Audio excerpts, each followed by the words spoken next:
Hi, this is Rudy Jones of PalmettoStateBaseball.com. Welcome to the South Carolina College Baseball video recap for Saturday, March the 29th.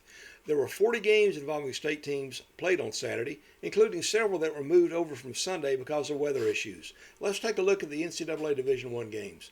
Down in Atlanta, they decided to move Game 3 of the Clemson-Georgia Tech series from Sunday to Saturday as part of a doubleheader, and it was quite a doubleheader. Georgia Tech run-ruled Clemson 18-2 in the first game in 7 innings, hitting 6 home runs, including 2 3-run shots by Kyle Lowes. But the Tigers got their revenge in Game 2. They got an outstanding spot start by B.J. Bailey, who went a career-high 6 2/3 innings, left with a 2-1 lead. The Clemson bullpen could not hold it. Drew Burris hit a 2-run homer for Tech to give them a 3-2 lead going to the top of the ninth. Needing 1 run to force the game to go on, the Tigers did better than that. They got 2. Cam Canarella led off the ninth by reaching on an error, went to third on Luke Gaffney's single.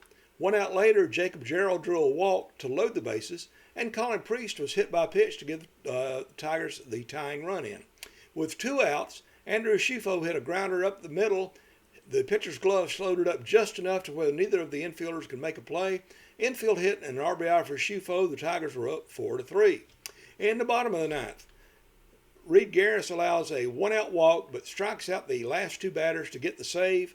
Clemson is now 26-4 overall, 6-3 in the ACC with that 2-1 series win. Tech fell to 22-6 and 8-4. Clemson batters struck out 18 times in Game 2, but all people will remember is the final score. Elsewhere in Division I, number 1 Tennessee got 2 runs in the 8th to tie the score and 2 in the 9th to beat South Carolina 7-5 and clinch a series win in that Southeastern Conference series down in Columbia. The Vols are now 25-7 overall, 7-1 in the SEC. Carolina, which has lost 6 straight, is now 17-11 and 1-7. A bright spot for the Gamecocks. Jarvis Evans had a nice 6-inning start, gave up 3 runs in his second weekend start of his this season. Bo Hollins had 4 hits, scored a run, and drove in 1 for Carolina. Game 3 of the series has been moved up from 5 o'clock to noon on Sunday in an effort to avoid rain. And by moving it, the Gamecocks will lose their spot on the SEC Network. It is now scheduled to be on SEC Network Plus. Elsewhere, out in Texas, 3 Texas State pitchers combined on a 3-hit shutout, and the Bobcats scored a run in the bottom of the 8th to beat Coastal Carolina 1-0 and even that Sun Belt Conference series. Texas State is now 12-14 overall, 4-4 in the conference. Coastal fell to 19-8 and 5-3. 3 pretty good games down in Charleston. The College of Charleston scored 3 runs in the bottom of the 8th, 2 of them on a double by Darian Pendergrass, and beat Campbell 6-5 to even that Coastal Athletic Association series at 1 win apiece. The Cougars are now 15-10 overall, 3-2 in the Coastal, and Campbell fell to 12-14 and 3-2. Over at Joe Riley Park, Cullen Condon and Michael Sills combined on a 6-hit shutout, and Wofford beat the Citadel 7-0 to clinch a SoCon series win. The Terriers are now 20-8 overall, 2-0 in the conference. The Citadel fell to 14-14 and 2-3.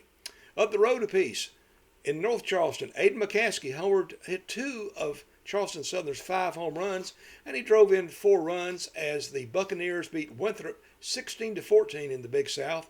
That clinched a Big South Conference Series win for the Buccaneers. Charleston is now 14-10 overall, 2-6 in the Big South.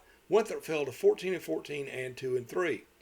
Up in Asheville, Trey Fenderson had 6 hits in the doubleheader, and including 5 in Game 2 when Presbyterian beat UNC Asheville 12-7 to gain a series split of that of a doubleheader split today. Asheville won the first game 5-4. East Tennessee State hit 6 home runs in Game 1, and their pitchers struck out 11 USC Upstate batters in Game 2 for a doubleheader sweep. First game score was 15-9. Second game score was 7-3. Scott Newman had 3 homers and drove in 6 runs in the doubleheader for the Spartans. In Conference Carolinas, Tristan Salinas homered in both games as North Greenville swept Erskine not only today but for the series. Today's scores were 5-3 in the first game and 13-5 in Game 2. The Trailblazers are now 29-8 overall, 14-7 in Conference Carolinas. Erskine fell to 16-18 and 5-13. Ronaldo Houston struck out 9 in game 1 as Francis Brand shut out Shorter 7-0. And then the Patriots also won game 2 by a score of 8-6 to get a series and doubleheader sweep. The Patriots are now 26-9 overall, 15-6 in Conference Carolinas. Shorter fell to 19-14 and 8-10. Southern Wesleyan evened its series with Barton in game 1, getting a complete game from Gage Shaver for a 3-2 win. But Barton got game 2, 9-6 in 11 innings, and picked up a series win. In the Peach Belt Conference, Lander wrapped up a series sweep of USC Aiken with a pair of wins. Game 1 score was 12-4. Game 2 score was 6-3. Elsewhere in the Peach Belt, Warwick Wilmot led off the 10th inning with a home run, and Columbus State beat USC Beaufort by a score of 4-3 in that Peach Belt Conference game. Columbus State is now 15-15 overall, 6-8 in the Peach Belt. Beaufort fell to 4-26 and 1-13. Georgia College got a sweep of Claflin, winning the first game 22-0 and the second game 12-2. The Bobcats are now 20-15 overall, 13-2 in the Peach Belt. Claflin fell to 5, 26-1, and they're 0-15 in the Peach Belt, and the Panthers have lost 15 straight. In the South Atlantic Conference, Newberry scored 6 runs in the 6th inning to take the lead in game 1 and held on to win that one over Coker, by the score of 8-5. Then they scored 3 runs early to take the lead in game 2 and won it 4-2 to complete a series sweep. The Wolves are now 18-16 overall, 8-13 in the conference. Coker fell to 20-14 and 9-9. Jake Contino pitched a complete game in game 2 as Limestone completed a sweep of Mars Hill up in western North Carolina. Game 1 score was 13-9. Game 2 score was 6-2. Limestone is now 17-18 overall, 11-10 in the SAC. Mars Hill fell to 10-25 and 4-14. In the other South Atlantic Conference game involving a state team, Anderson won the first game over Wingate 4-3, getting out of a bases-loaded jam in the top of the 9th to win that game. But Wingate came back to win game 2 by a score of 6-1. Anderson still won the series. The Trojans are now 19-14 overall, 8-10 in the conference. Wingate fell to 11-16 and 11-10. In other games involving four-year schools, Spartanburg Methodist swept Carolina University in a pair of games in the Continental Athletic Conference. First game score was 7-1. The second game score was 4-3. Travis Daniker pitched a complete game in game 1. It was a very good outing for him. Blake Exian pitched well for the Pioneers in game 2. Spartanburg Methodist is now 15-21 overall, 6-1 in the CAC. Carolina University fell to 7-19 and 1-5. Down in Columbia, Juan Guardado hit a 2-run homer and drew 3 walks as Benedict beat Morehouse 4-3 to open their Southern Intercollegiate Athletic Association Conference Series in Columbia at Tiger Field. They are scheduled to play 2 tomorrow, weather permitting. The Tigers improved to 11-9 overall, 9-9 in the SIAC. Morehouse fell to 13-13 and 9-10. In an Appalachian Athletic Conference Series, Columbia International won the first game over St. Andrews by a score of 5-3, but St. Andrews punched across a run in the bottom of the 10th to win it 3-2 and get a doubleheader split. Also, Dillard completed a series sweep of Voorhees in an HBCU AC Conference Series with an 8-5 win down in Louisiana. In Region 10 play, Florence Darlington Tech got Coach Preston McDonald his 600th career win, and more importantly, they got a pair of wins over second place Gaston College on Saturday. First game score was 8-2. Second game score was 9-1. The Stingers are now 29-8 overall, 15-3 in the conference. Gaston College fell to 27-10-1 and 11-7. That means that Florence Darlington Tech has a 4-game lead over Gaston College with 4 weekends of conference play remaining.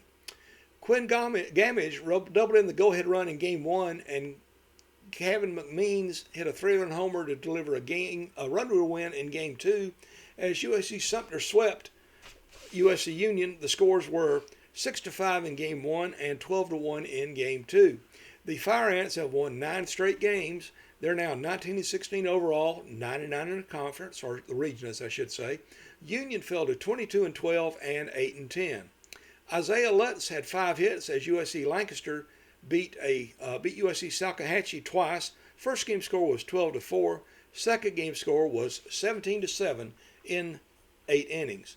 The Lancers improved to 17-15 overall, 10-8 in the region.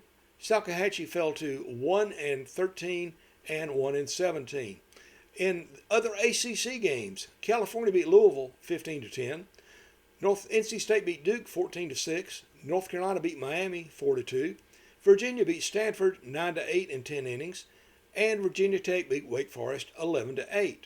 In the Southeastern Conference, Arkansas beat Vanderbilt 6-4 in 10 innings. Georgia swept a doubleheader from Auburn, winning the first game 11-7. Second game, the Dogs won 9-6 in 10 innings. Kentucky beat Texas A&M 14-11. Oklahoma beat Alabama 6-5, and Texas swept a doubleheader from Missouri, 7-4 in the first game, 7-1 in the second game. Mississippi State and LSU started their series finale at about 10:30 or later on Saturday night. I'll try to update the standings when that game is in, including the final score, and post it on the website as well. Looking ahead to Sunday's schedule, like I said, not a whole lot going on because of some game changes. Coastal Carolina is at Texas State at noon. Tennessee is at South Carolina at noon. Morehouse plays Benedict in a doubleheader at noon at Tiger Field. It's right next to Charlie Johnson Stadium in Columbia if you want to go. Campbell and College of Charleston close out their series at 1 o'clock at Patriots Point. Columbus State is at USC Beaufort at 1 o'clock. Winthrop and Charleston Southern complete their series at 1. And Wofford and the Citadel play at 1 o'clock at Joe Riley Park in Charleston. That's all the scores and schedules for Sunday. As always, you can find details at PalmettoStateBaseball.com. I do have links to all the boxes so far except for the second Clemson box. I'm hoping they'll have that listed and posted ready to link to by the time I get through recording this. If you have any questions about what's going on, you can always email me at rudyjones@PalmettoStateBaseball.com. You can follow me on X at the handle Palmetto Base. And again, thanks for watching the video recap for March the 29th. Why don't you think about going to church on Sunday and praise the Lord for the goodness He's given to you. And also continue to pray for the firefighters in the upstate and western North Carolina areas. Thanks. This is Rudy Jones saying good night and God bless.